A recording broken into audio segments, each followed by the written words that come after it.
Welcome back to our weekly channeled reading, everyone.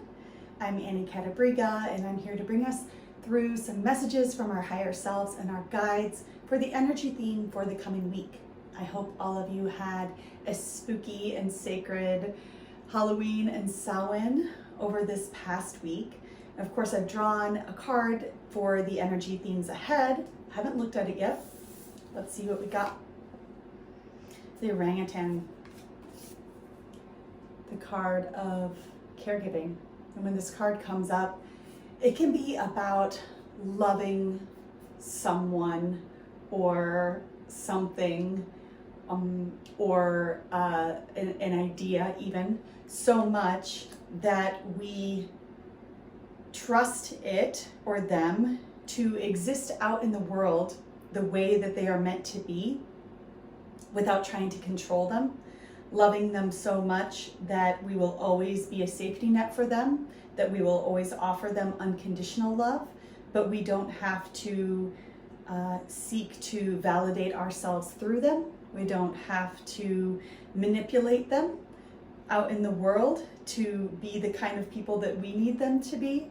We just love them for who they are and let them learn for themselves out in the world and act as an unconditionally loving place for them to come back to. So this is the energy of the card. It can also be a little bit more of a wide scope, meaning that we step into kind of our archetypal mother or our archetypal caregiver in the world that cares about the other, cares about more than ourselves, cares about more than our personal well-being, and is willing to put the good of all before the good of ourselves. So that's another way that this theme can show up. So let's go in with our guides here and see what we can get on this week's theme.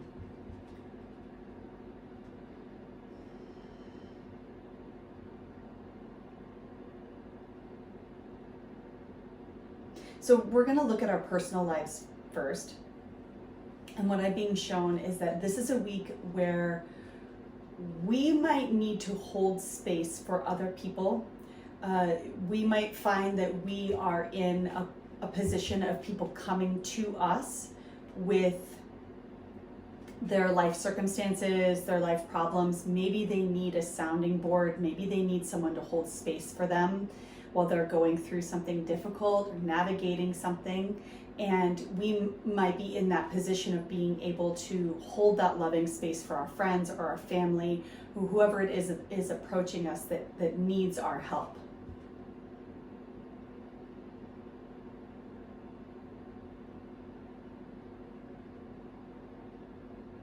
It's important for us to remember when we are willingly taking on this role that we are not responsible for solving people's problems. We're not responsible for fixing other people's lives for them. People don't come to us in these situations because they need us to make things right for them. They come to us because they need someone to listen without judgment.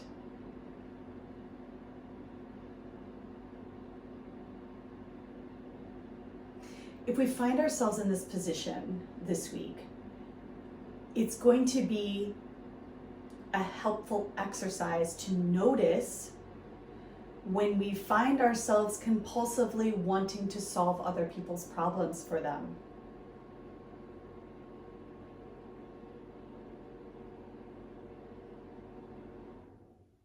We are being asked to practice reflective listening this week. And the way that I'm understanding reflective listening is that when we listen with we listen without needing to respond.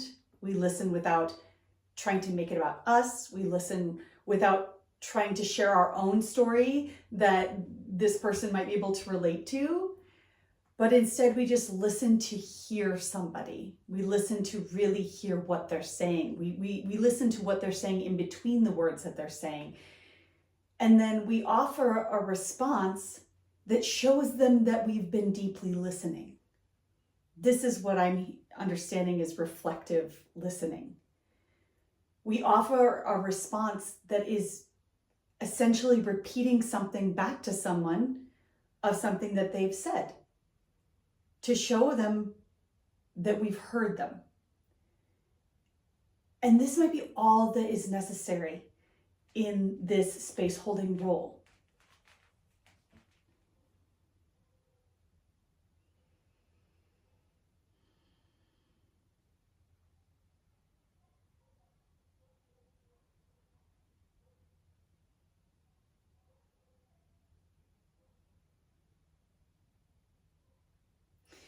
It's important to remember that we do people a favor by not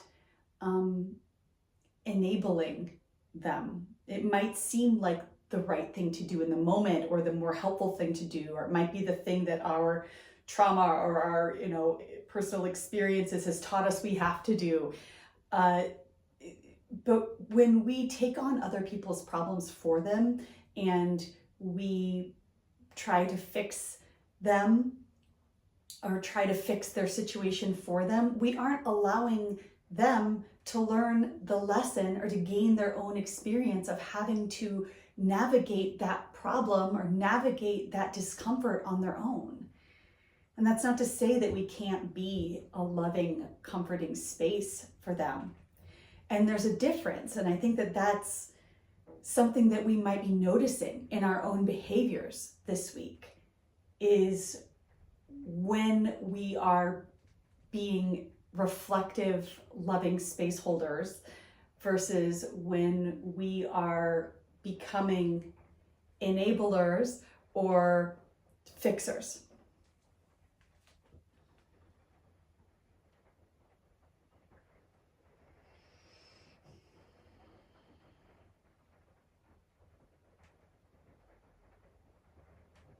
A lot of people are navigating difficult situations right now. There's a lot of discomfort. There's a lot of pain. There's a lot of grief that people are navigating right now. And this is a big week. I mean, for obvious reasons, especially in the United States, but really everywhere. Like what happens here impacts everywhere. And, this is not to be diminishing of people's anxiety or fear or stress or discomfort or grief or loss or any of it.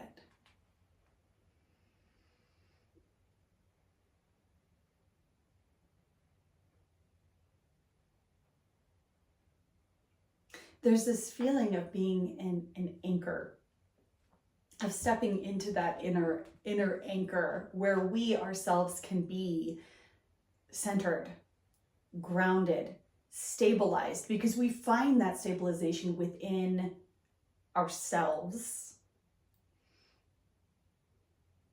And then as there are situations that we don't have control over, or other people's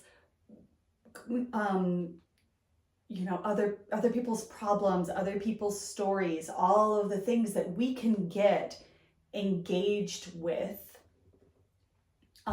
we come back to that inner anchor to remember our center and to help ground ourselves, so that when we do engage in things that aren't necessarily ours, we know how to come back to ourselves in a really stable and grounded way.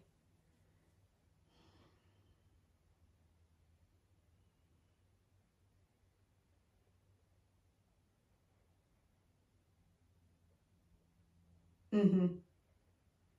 Our guides are also saying we don't have to make ourselves available 24/7 to every single situation that's happening, and that it is going to be important to disengage at certain moments, to put down the phone, not respond to the text or the call, not to get an update every 5 minutes about what's going on, but rather to set that down, go for a walk, whatever it is that we do to help ourselves find our balance, our own inner balance, because we're not going to really be able to be that stabilizing space holder if we can't find that for ourselves first. Okay. All right. I hope everybody has a good week, and I will see you on the other side. All right. Bye-bye.